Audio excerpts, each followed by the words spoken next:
Buenas, pues en el capítulo de hoy vamos a hablar de un documental, un corto documental que es El barrio que no se rindió, de Guillermo Ruiz, que justo la semana pasada se ha proyectado en Tabacalera con el concejo de Bahía de Santander de Cantabria no se vende.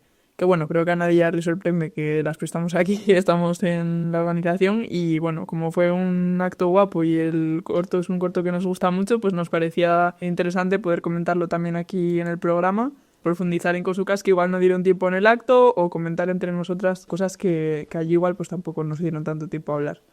Y este corto es un corto que está hecho el año pasado, en 2024, que todavía está corriendo por festivales. Todavía pues no están abiertos, o sea que igual los ponemos un poco los dientes largos mientras comentamos el corto, pero bueno, la idea es que este año podamos también seguir proyectándolo por otras comarcas y así la gente que igual no tuvisteis oportunidad de acercaros o no os enterasteis, pues tenéis segunda, tercera e igual cuarta convocatoria. Por presentar un poco lo que es el corto que cuenta el movimiento vecinal del barrio San Francisco en Santander en los años 70. Bueno, empieza un poco a fraguarse a principios de los 70, pero bueno, continúa hasta hoy día de distintas formas. Se centra sobre todo en esos primeros momentos, en testimonios de los jóvenes que vivieron la plena efervescencia de aquello, también de las personas que lo impulsan de más edad y cómo toda esa lucha y esa fuerza comunitaria y esa asociación hacen que de un barrio que eran pues unos pisos que estaban a medio hacer se genere una vida vecinal riquísima con un montón de actividades asociadas al barrio y también muchísimos servicios pues como una escuela para las crías, un local de la asociación de vecinas, un gimnasio, una pista, bueno, mil historias que hicieron pues del barrio un barrio vivido con dignidad, no como pues sus inicios auguraban, ¿no? A aquel vecindario. Pues no sé si queréis comentar un poco qué os ha parecido el documental, si ya conocíais o no la historia, porque yo, por ejemplo, siendo de Santander, es una historia que se me hacía un poco lejana o que siempre me sonaba igual el oír el nombre del barrio, pero no había llegado a conocer en profundidad lo que había ocurrido y cuando lo escuché me pareció algo, o sea, muy chula, al mismo tiempo muy increíble el no haber conocido antes qué había pasado, ¿no? Estas cosas que ocurren en Cantabria, ¿no? Que hasta cuando ocurre algo guapo, como pues no se cierne y no se cuenta, parece que no ocurren cosas. De aquella, el barrio, no es como Cueto, Monte San Román y Peñacastillo, que formalmente eran concejos. Aquello sí era Santander, el Alta, que decía la mi abuela, Aguaño pasó a Altamira, ya dejó de ser general. Enfrente el barrio obrero, que sufrió el bombardeo el parque Mendicuaga, que a lo mejor conocís. Aquello no se vivía como Santander de aquella. Los vecinos cuentan que decían, bajamos a Santander, porque aquello era rural. Eran praos y se urbanizó en el desarrollismo franquista, nada más para asubiar a la gente que venía de los valles de Cantabria, que además está muy guapo como viven también la identidad cana, ¿no? Que hacían un corru, que hacían danza, se desarrolló Asina, pero no se desarrollaron los servicios. Y a mí se me hace, claro, esto de la movición vecinal, para mí es una cuestión urbana. O sea, es como el germen del ciudadanismo, podríamos decir, ¿no? Era un modo que, claro, en la dictadura era quizás el modo que tenía la gente de participar o de cambiar las cosas con una cierta permisividad o lo que sí se podía hacer, ¿no? Como no se podían hacer sindicatos, no se podían hacer partidos políticos, no se podían hacer movilizaciones sociales. Bueno, la movilización vecinal parece que fue como se encalzó el asunto aquí en Cantabria, en las ciudades, porque en los pueblos hay otro contexto, que es el de los concejos, que es algo distinto. Yo conozco a este mundo porque yo no tengo nada que ver con Santander, pero sí que el cura que protagoniza un poco es el prota del documental. Él es originario de Siete Villas, de Güemes. Una de las cosas que emburrian dende el barrio son campamentos de verano en Liébana, y hay un momento en el que el cura vuelve a Güemes, deja el barrio y haz otro campamento de Reu del barrio San Francisco en el mismo sitio. Entonces yo conozco el campamento del barrio San Francisco porque llegábamos de Reu a esa finca y es un poco con el mismo espíritu. Era trasladar este espíritu que el otro día comenté que llevábamos a los críos a la residencia de mayores, pues era este campamento. Y he conocido y soy un poco deudor de toda esta gente porque primero fui acampado y fui monitor con todos ellos y sí que me siento un poco deudor de todo lo que me transmitieron. Y se me hace que el documental relata muy bien, en muy poco tiempo, toda aquella de experiencia que fue enorme. Sí, comentaba Irene que ella siendo de Santander le quedaba lejano, pues ya te digo, de Torlavega y te cuento, ¿no? Pero es que pasa un poco, pues ahora, pues preparando el programa y tal, dices, claro, es que también en Barreda, en el barrio Covadonga, en Torlavega, ha habido muchísimo movimiento vecinal en los años 70, con situaciones que recuerdan bastante a la de este barrio de Santander, y que, vale, sí, tenemos cierta conciencia de que algo había, las asociaciones vecinales siguen existiendo, tal, pero no conocemos, por lo menos en mi caso, y creo que mucha gente de Torlavega no conocemos esa realidad, ¿no?, de nuestra ciudad, y con Santander ya ni mucho menos. Y justo esta Santander es la que a mí me reconcilia bastante con la capital. Y son estas historias, además, también contadas, porque, lo decía Diego, que en tan poco tiempo, efectivamente, es un documental cortuco, pero súper potente, muy emotivo y que no deja aparentemente nada sin contar, ¿no? Como que te transmite la historia, te está relatando lo que es vital para ello. Hay muchísimo, lo comentábamos antes, hay muchísimo material fotográfico, muchísimos, o sea, puedes ver realmente cómo estaba aquel barrio y decir, coño, ¿cómo no van a hacer algo esta pobre gente que llegaban ahí? Era un barrizal, todo sin asfaltar y la importancia de... Bueno, de lo que se cuenta, ¿no? En mi caso, pues yo coincido un poco con Irene también. Era una cosa que me sonaba, pero bastante lejana. O sea, no tenía toda la información. Y coincido con lo que habéis ido diciendo, que una de las primeras cosas que señalaría es que es un documental corto, pero que está muy condensado y que se dicen un montón de cosas. Entre lo que se dice y lo que se ve, pues que hay un montón de temas interesantes. Y lo otro, antes de entrar igual en detalles que se pueden comentar de lo que se dice en el documental, es la importancia, ¿no?, de hacer estas cosas, porque cuando hablamos de otros temas o en otros ámbitos siempre decimos lo importante que es tener referentes para seguir avanzando, y en este caso, pues eso, qué importante es este referente de un barrio que siguió luchando y que luego siguió.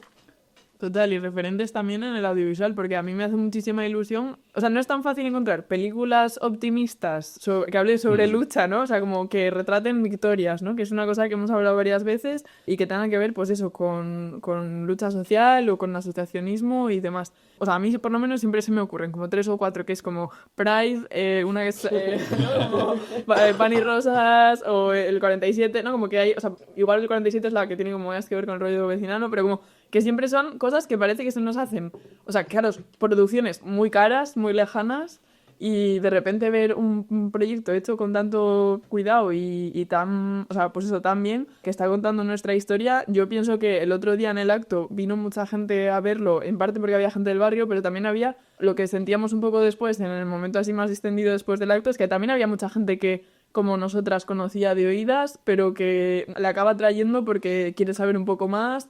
Y entonces, igual son historias que nos enganchan más porque nos tocan un poco más cerca, porque conoces a alguien que conoce a alguien que estaba ahí, y creo que es muy importante poder contar eso y reunirnos alrededor de estas historias, ¿no? Y que nos dé un poco también el gusanillo de seguir su estela. De lo que cuentan los protas, yo destacaría, o que si anoté 2 ideas. Una, que tenía muy claro que lo legítimo era, o lo justo, era distinto de lo legal. Total. En la dictadura estaba más claro, también es cierto, ¿no? Pero es una cuestión que a Guañi también se dice en clase, ¿eh? Yo solo lo explico, que son cosas distintas y que y que lo que había que hacer, lo hacían. No esperaban a estar años reclamándolo. Esto necesitamoslo. ¿Me lo dais? No, pues lo cogemos. Eso... Pero de frente, o sea, sí. queremos esto, nos lo damos, vale, pues lo vamos a hacer. Sí. Yo creo que lo llama propiedad moral, que también me gustó bastante. No, y se veían las paredes pintadas de el local ocupado para el barrio, tan, o sea, Para la escuela. para la escuela, para tal.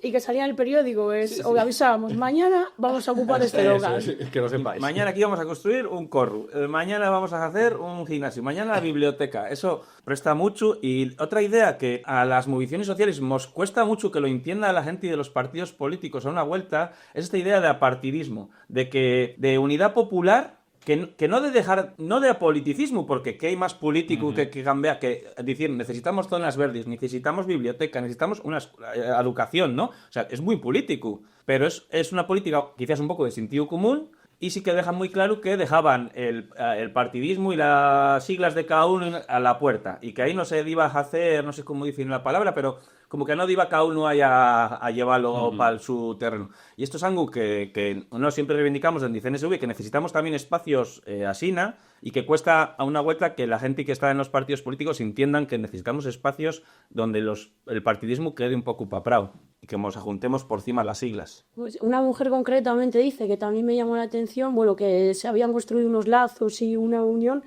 o sea, creo que dice algo así como que parecía un pueblo. Entonces es esta idea de pueblo, que es verdad que igual no hay que romantizar los pueblos, pero esta idea que sí que suele pasar en los pueblos, que aunque ideológicamente no los encontréis, pues que cuando se necesita... Y de comunidad. Y de comunidad, que cuando se necesita hacer algo, pues ahí está el pueblo, ahí está la vecina. Y es que además creo que eso sí que es una de las cosas a reivindicar, que sin romantizar habrá cosas que sí que se puedan, ¿no?, reivindicar fuerte, porque después del coloquio comentaba, se acercó una chavaluca pues que igual era ya tercera generación del barrio y decía, pues es que yo me acercaba a la tienduca de tal y dice, bueno, ya te lo paga tu madre, ya no sé qué. Y yo digo, es que eso es lo que pasa en mi pueblo, pero no me lo imagino tan propio de, pues eso, de un barrio.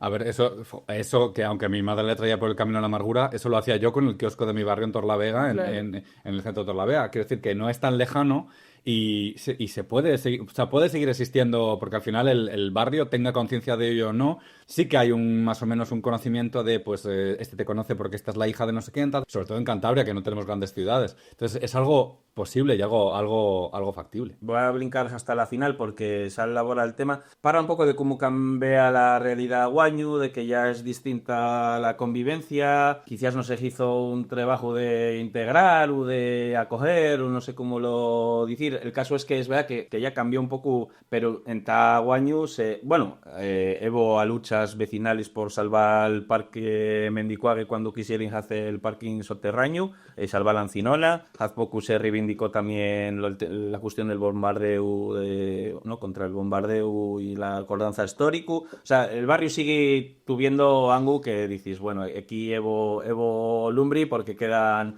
¿no? Y también, dando una cambalúa por el barrio, tú ves que sigue hubiendo mucho comercio chico, que en otros barrios de San Andrés ya arramplaron con ello. Sigue hubiendo instalaciones, ¿no?, las que sí, polideportivo, es porque lo hicieron los vecinos, pero sigue en Tahuaño siendo, ¿no?, dando espacios para hacer deporte, que a una vuelta cuesta acceder a ello en otros barrios. O sigue hubiendo escuelas, hacían el nacimiento, cosas de todo tipo, ¿no? Pero eso se sigue percibiendo a Guaño tantos años de impuestos que en ese barrio evo lumbri, eso presta. Y para un poco de las necesidades que tiene un barrio, es muy interesante. ¿Y qué necesitamos? A ver. Ya, es que a mí eso me conecta con, creo que es de las primeras frases que sueltan, ¿no?, que es uno de los paisanos que llevaba la primera asociación, que dice, es que la necesidad de unos era la necesidad de todos.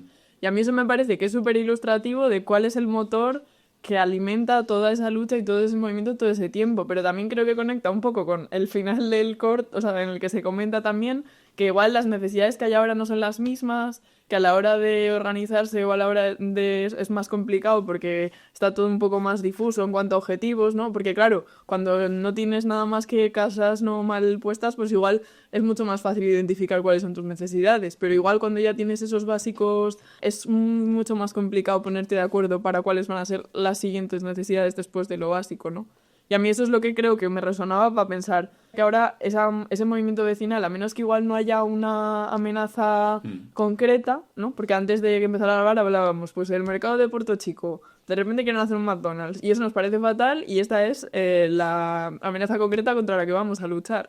Y eso es algo que creo que contra lo concreto sabemos reaccionar bien y lo estamos haciendo y se está haciendo, ¿no? Pero que igual la carrera de fondo que suponía el sostener todo este movimiento es mucho más complicado en los momentos en los que nos encontramos ahora. Pero yo creo que una parte que a mí me gusta mucho de lo que se destaca en el documental es que, vale, sí, surgió como respuesta a todas las necesidades que tenían, pero se fue fraguando esa comunidad en la que se creaban espacios pues, para que los chavales accediesen a cultura que no tenían en casa, hiciesen talleres, conocían otras perspectivas, y al final ellos iban creando comunidad dentro del barrio, eso, estilo pueblo, digamos, pero fraguada propia en el barrio. Entonces, más allá de responder a problemáticas o a amenazas que surjan, si se fragua esa comunidad desde el barrio, cuando llegue la amenaza, ya va a haber, no va a haber que montarlo desde cero como pasa ahora muchas veces, que se hacen plataformas temporales, momentáneas, cuando se resuelve o se diluye muchas veces, superados por la realidad y se pierde la lucha, se disuelve y luego hay que volver a montarlo, hay que volver a tal. No existe esa comunidad. Yo es lo que he hecho mucho en falta, ya hablo a nivel local. En Torlavega, de repente te enteras de que existe un espacio que está a disposición de los vecinos y dices, ¿sí? ¿Por qué yo no sabía esto? Pues porque no se fomenta, no se cuenta, o bueno, porque... Hay una cotidianidad ahí, ¿no? Claro, entonces, si en cada barrio, cada tal, tuviésemos ese espacio que fomentase esa comunidad, yo lo pienso mucho, o sea, simplemente donde los chavales tengan un espacio para ir y estar, espacios propios, que se vaya fraguando una comunidad, ya no de barrio, incluso ciudades pequeñas como la mía o en las otras ciudades pequeñas de Cantabria, que se cree esa comunidad, que no dependa solo de, bueno, pues eso, de momentos puntuales, ¿no? Y que esa respuesta puede ser mucho más organizada y mucho más, que venga de una raíz mucho más fuerte. La arquitectura de una ciudad o de un barrio condiciona muchísimo cómo nos relacionamos las vecinas. Qué guapo que en el documental todas las necesidades fuesen de buscar lugares comunes y cosas comunes. Se ha mencionado pues pistas para hacer deporte, el corro, todo esto. Y es que de hecho hay estudios que demuestran que colocar simplemente bancos en un pueblo, en un barrio, modifica las interacciones entre las personas. Entonces, joder, que estamos hablando de algo importante, que muchas veces se construyen las cosas o se urbaniza un terreno solo para poner casas y no se piensa en nada más. Y una cosa que me gustó bastante del documental y que luego se me conectó con una conversación con un amigo, eso que estábamos diciendo, que igual ahora la vida estaba cambiando un poco, cuando llegan los grises y son las mujeres las que se ponen a llamar a los timbres para avisar a todo el mundo, ellos sacaban, ellas petiban, ¿no? Pero bueno, la cosa de llamar al timbre, que ahora parece invasivo llamar al timbre de alguien, ¿no? O sea, ese concepto, aunque sea tu vecina de arriba o de abajo, que casi... llamas al timbre para un algo... WhatsApp antes, estás en casa que te voy a llamar. Sí, o sea, sí. Y que a una vuelta puede ocurrir que hay algo que España la cuestión, la pandemia. Nos hizo, entalagilamos para enfrentar esa problemática, pero de ahí surgieron proyectos como la Renovera, como compartir wifi, que iban haciendo ya más comunidad, o por hablar de lo local y de lo global, aguaño con la Cemangu de ICE, no sé ni cómo se dice esto, los paramilitares de Trump están volviendo las Panteras Negras, que es un poco esto, las Panteras Negras contestan a la Cemangu violento del Estado estadounidense, pero también hicieron comedores escola, comedores para críos, vecinos comunidad, o sea que lo uno puede llevar al otro y lo otro a lo uno y convivir estas dos. A mí una cosa que se me hacía complicada cuando pensaba en por qué se planteaba que era más complicado hacer algo así, es, o sea, por lo menos desde mi punto de vista personal, el hecho de lo que tú duras en un barrio. Porque a veces hay una cuestión ahí, o sea, con el tema de la vivienda, ¿no? O sea, que dice... Y en las empresas también, las fábricas, o sea, pasa lo mismo. A mí el final del documental me parece súper emocionante, pero tú estás orgulloso de ser del barrio de San Francisco, ¿no? O sea, como que hay un sentimiento de pertenencia, de orgullo, pero claro, pero es que no te has movido de ahí, ¿no? Y, joder, yo pienso en vecinas que somos vecinas, pues porque vives en el mismo lugar, pero estás un año, estás 2 años, ¿no? Sí. Como que hay una cuestión ahí de cómo nos estamos mudando cada 2 por 3 y que al final cómo vas a construir... O sea, que no digo que no merezca la pena hacerlo, ¿no? O sea, tú está bien que cuando tú te mueves a un sitio pues te presentes a la comunidad, lo hagas tal... Estaría genial, o sea, lo típico de las películas americanas, te traer un pastel, pues no sé si tienes que hacer eso, pero igual sí que estaría bien saberte, ¿no? Pero cuando estás de paso es distinta la mentalidad. Pero creo que sí, pero también pienso eso, que si estás como constantemente moviéndote o con una inestabilidad en este tema, es muy complicado que tú sientas esa pertenencia, ¿no? Y que sientas que lo que vas a dedicar y a contribuir ahí, pues luego también lo vayas a vivir y lo vayas a ver. Si ya es complicado estar de paso, que igual estamos hablando de que 1 año o 2, porque luego no sé dónde voy a estar, pues ya lo complicado que puede ser si tu paso va a ser de 1 semana de vacaciones en un piso de cualquier barrio. Y son muy conscientes de eso, ellos dicen, había que hacer y después había que caltener. Lo comentan, había que darle vida a todos estos espacios que hemos conquistado y caltener a lo largo de los años. Además es que yo sí que pienso que ahora mismo creo que quizá porque esta gente puso ya en los cimientos de lo que son las asociaciones de vecinas, no creo que sea tan complicada la vida, ¿no? Porque se garantizaron un montón de cosas, pero sí que pienso que por lo que estamos diciendo es complicada la organización, ¿no? O sea, en sí misma. Pues eso, los básicos los tenemos garantizados, no nos tenemos que estar preocupando por lo más mínimo. Pero claro, ahora lo complicado es sacar tiempo para organizarte, hacer, bueno, no sé, es que no quiero volver a programas igual anteriores, pero es que sí que estamos un poco con ese tema del tiempo, de no nos da la vida. También hubo un proceso, si me hace, de domesticación de la movilización vecinal. Porque la primera era esto, queremos esto y lo queremos ya y vamos a por ello y si no tal, lo hacémonos. Y de esto pues surge lo de Covadonga, surge lo de Recalde, que es el barrio del mi padre en Bilbao, que casualmente es uno del que van a depender de esa experiencia. Y era una movilización radical, en la que él de ir a la raíz de los problemas y afrontarlos de cara. Con el paso de los años, la FECAB, lo que es la Federación de Asociaciones de Vecinos y tal, yo he visto otra cosa, que sí que sigue siendo, digamos, progresista y sigue haciendo crítica social, pero yo me acuerdo que a lo último ya las asociaciones de vecinos, me acuerdo cuando hicimos la oposición a la Plaza Jardiná de la Vaguada de las Llamas, vamos a decirlo así, que eso fue una victoria de la movilización vecinal, porque de Manu la S20 iba a pasar por medio de la Vaguada y hubo una movilización vecinal contra Ormachea que consiguió llevar la S20 a la Partallá, casi Cuetomonte, ¿no? Para que en el futuro pudiera construirse un gran espacio verde en San Lander, que es algo que sigue movilizando mucho a los vecinos, ahí en defensa de la Viesca, es lo que quizás más yo les veo Ferner Aguaño, ¿no? Aparte de la hoguera que hacen y todo esto.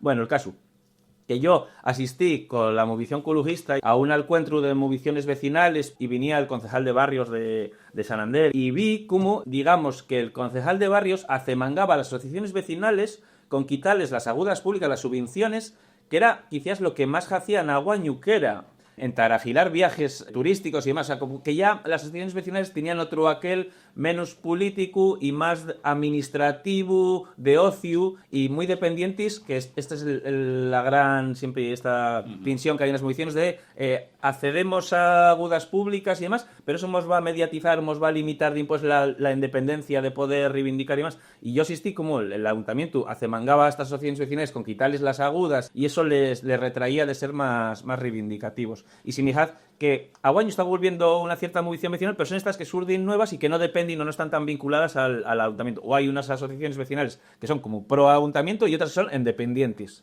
A raíz de esto que está diciendo Diego, se me ha venido a la cabeza, bueno, hay otro ejemplo, otro referente de una pequeña victoria que ha sido en el Pesir de Laredo, que también se han asociado todas las vecinas, han estado muy activas en la calle y en los medios de comunicación y también en las redes sociales y bueno, parece que ahora han recogido un poco de cable y de una superficie de 500.000 metros cuadrados que hablaban, pues creo que ahora se iba a quedar en 180 y pico mil, que está guay, otro referente que está bien para animar a la gente a seguir luchando y asociándose.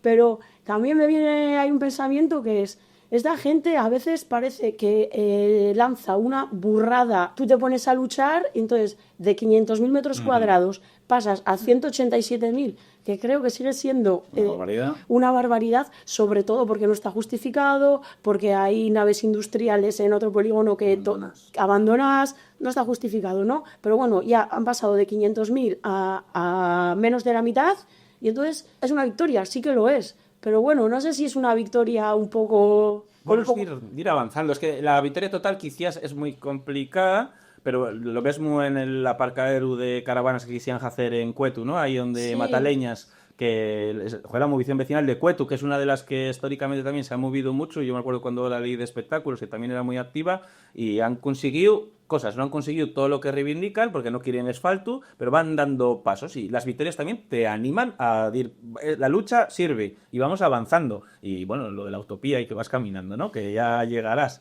No, pues sí que es cierto lo que dice Gata, que tiran tan lejos, desde los ayuntamientos o desde el gobierno, tiran tan lejos que claro, luego cualquier pequeño tal parece una victoria y joder, que genial, ¿no? Pero... Sí que es una victoria, sobre todo el haberse asociado y el haberse puesto a luchar es una victoria.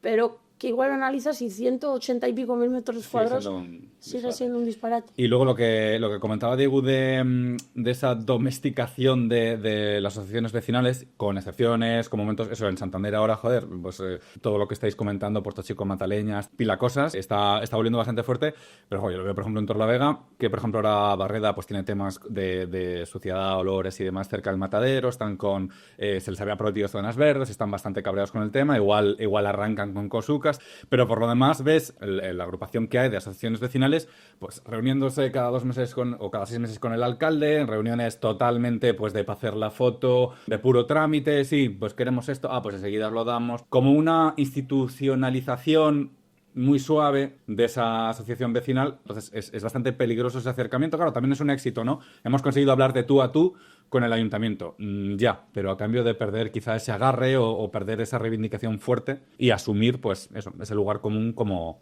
no sé, no digo que sea una derrota, pero... También es que creo que, o sea, bueno, esto que voy a decir es una perogrullada, pero que el momento político que estamos viviendo no es el que era entonces, y yo pensaba mucho en todo lo que pasaba, ¿no? Bueno, que justificaban también además de forma tan racional y tan linda con lo de, pues hemos cogido los metros que hemos trabajado, ¿no? Sí. Era una expropiación arbitraria. Nos den esto, pues... Pedíamos esto y si eran 800, ¿no? 800 metros cuadrados, 800 cogíamos. Y a mí eso me parece lindísimo, la verdad, me parece... Eso como, pues con esa propiedad moral, ¿no? Que les da, bueno, no sé, como para mí, o sea, toda la legitimidad que creo que también se les plantea en el documento. Pero pensaba, ¿pero qué pasaría si ahora alguien decidiese hacer eso? Pues yo pienso la ley Mordaza ya solo como para empezar, ¿no? Y digo... Bueno, es que eso sería una escabechina. O sea, bueno, y los medios y cómo, bueno, todo el tema en cuanto se ocupa un espacio social abandonado, cómo se va el medio, pues imagínate en una situación así. Claro, entonces eso es una cosa que me daba mucha rabia de pensar, porque en realidad pienso que cualquier persona que lo vea desde fuera, ¿no? O sea, lo va a ver, bueno, también claro, evidentemente el documental no es neutro, lo va a ver con simpatía porque se ha rodado con una infinita simpatía que es la que merece, ¿no? Pero bueno, no sé, como que sí que me, una vez más, conectaba a el tema de cómo no se complica ahora ciertas formas de lucha. Pero el marco legal no era más favorable en la dictadura que aguayo. Lo que ocurre es que consiguieron una legitimidad que impidió que aplicaran la ley, un poco como ocurrió con el tronzamiento hidráulico, con el fracking, ¿no? Que la gente estaba dispuesto a echarse en las máquinas, o sea, estaba dispuesto a hacer ilegalidades. Otra vuelta a lo de la justicia y la legalidad. Uh-huh. Era una cuestión de conseguir sentidos comunes y lógicas que los jueces y la policía no sean quienes, o sea, incluso brincar por encima del marco legal, que es verdad que ahora es complicado, como a de aquella era también complicado. Lo que nos cuesta ahora es joder sentido común, es verdad, sí que quizás por la fuerza de los medios y tal, y el marco cultural... Pero sí que es verdad que yo me imagino, o sea, la escena que cuentan, ¿no? De repente la policía llegando para desalojar y que todo el mundo, ¿no? Como que estuviesen impidiendo detenciones, ¿qué tal? Desalojos, eso lo hemos hecho, ¿no? Sí lo hemos hecho, pero también siguen ocurriendo desahucios que de repente se están causando a mucha gente. O sea que creo que también ahora el Estado o ciertos, ¿no? Como poderes están mucho más avezados a ciertas formas de lucha y también se han armado mucho más concretamente contra ellas, ¿no? O sea, bueno, no sé, ¿eh? O sea, que fue la insumisión, ¿no? O sea, es esta tensión siempre. Marcelino Camacho decía, nos conseguimos el derecho a la huelga haciendo huelgas. Brincar por encima de la legalidad con la legitimidad que consigue que cambien las cosas. Claro, o sea, yo estoy de acuerdo en eso, pero sí que es verdad que creo que vivimos un contexto en que como mucha menos gente está dispuesta a brincar, ¿no? O sea, a saltar por eso, ¿no? O sea, que evidentemente... Construir nuevas mayorías y nuevos sentidos comunes, sí. Y por otro lado, lo que decías antes, que parece que lo que pedía esta gente eran, pues, escuelas, o sea, eran cosas más necesarias. Y como decías antes, ahora eso lo tenemos y ahora estoy pidiendo, pues, que no me perfores toda la tierra, que no me la contamines o que no me mates toda la biodiversidad. Y eso todavía, pues no sé si para todo el mundo es lo suficientemente importante como para justificar o legitimar. Pero estamos viendo techo, que es lo que ellos decían. Nos dieron lo más básico, que era una casa. Ahora no tenemos ni casa. Ya, también. O sea, que es que... Bueno, sí, lo de los desahucios realmente sí claro, que es lo más básico de lo básico. Eso y comer. Está tan grabado en en el conjunto de la gente, pues que la casa se consigue con hipoteca, la casa se consigue con tal, la realidad es la que es. Si yo me he matado a trabajar para tal, ¿por qué esta gente no sé qué? Entonces hay tanta concepción social de cómo funciona esto que no baja el barrio entero a parar ese desahucio. Hay que convocar y tiene que venir gente de distintos lugares, que genial, pero no hay todo el barrio que dice, ¿cómo que van a desalojar a esa vecina? Todo el barrio baja ya. No, tiene que venir gente de fuera o alguno del barrio a pararlo porque no existe esa concepción de cómo vas a echar a alguien a su casa. Hay gente que defiende esa realidad y que defiende si yo he pagado mi casa, ¿por qué esta no? Y contra eso, pues, que no digo que en el año 78 no hubiese eso, pero era otra situación diferente, efectivamente, de lo que comenta Irene, ¿no? Oye, también creo que en ese momento una de las cosas que viene un poco retratada es que había una dirección ideológica concreta de gente que tenía, o sea, decían, no, había gente que estaba sembrando y que bueno, que la gente estaba predispuesta a que allí crecieran cosas, pero que había gente sembrando. O sea, que a mí o sea, igual no hemos profundizado mucho y no sé si nos queda en realidad muchísimo tiempo, pero que a mí una de las cosas que sí que también me parece interesante es como esa labor que hicieron esos curas raros de los que se habla, que el otro día Carmen, una de las vecinas, apuntó en el coloquio, bueno, es que les veíamos y eran gente normal. Y a mí se me dio mucho gusto, ¿no? Por decir, pues claro, es que, o sea, al final... Cuando creo que, y esto igual es más comentario de café para cafeteros, cuando nos ponemos a intentar hacer política y que la gente quiera pensar como nosotras y acompañarnos en nuestras luchas, pues igual tenemos que ser gente normal más a menudo, ¿no? Y tener que meternos en el vecindario, en las cosas del barrio, ¿no? En plan, en la comisión igual de fiestas de tu pueblo, de tu barrio, de tal, o sea, como ser un poco más gente normal para que lo mismo que tú empatizas con lo que está pasando allí y te metes, pues ellas empaticen con lo que tú estás diciendo y no seas un moralista. Y ponerte el buzo de trabajo así como se puso Ernesto y ponerte ahí a doblar el lomo y trabajar con el resto del barrio. Yo tenía aquí apuntado, discutir con Yermu el papel de la casa al cura en el barrio. Me ha extrañado muchísimo que no dijeses nada. Muchísimo. No te puedo decir nada, hombre, ¿qué te voy a decir? Cómico, porque la casa al cura era la casa del pueblo, que no es lo que el PSOE pretende que sean sus casas del pueblo, era la auténtica casa del pueblo legítima. Había guitarras, había libros, decían. Había... Sí. No, yo no te puedo discutir nada. La labor que hizo Ernesto, que seguirá haciendo, es indiscutible, es indudable. Otra cosa es a la institución a la que él esté afiliado, que eso es otra cosa. El otro día, hasta en el colegio, Ernesto dijo que había muchos poderes que nos manipulaban hasta la religión. O sea que... Pues oye, sí. Guillermo, que has hablado por Ernesto. Hombre, no puedo decir nada, ni si me pasa por la cabeza, no. Pues bueno, aunque las cosas estén muy difíciles, ¿no? Y a ratos nos parezca muy complicado organizarnos, pues por documentales como este, por todas las experiencias que hemos comentado, creemos que sigue mereciendo mucho la pena hacerlo y saber más de nuestras vecinas, saber más de las cosas que pasan alrededor nuestro para... pues con conocimiento de causa decidir cómo cambiarlas. Así que os animamos un poco a eso también, si os da por ahí, y nos vemos en el próximo, nos escuchamos.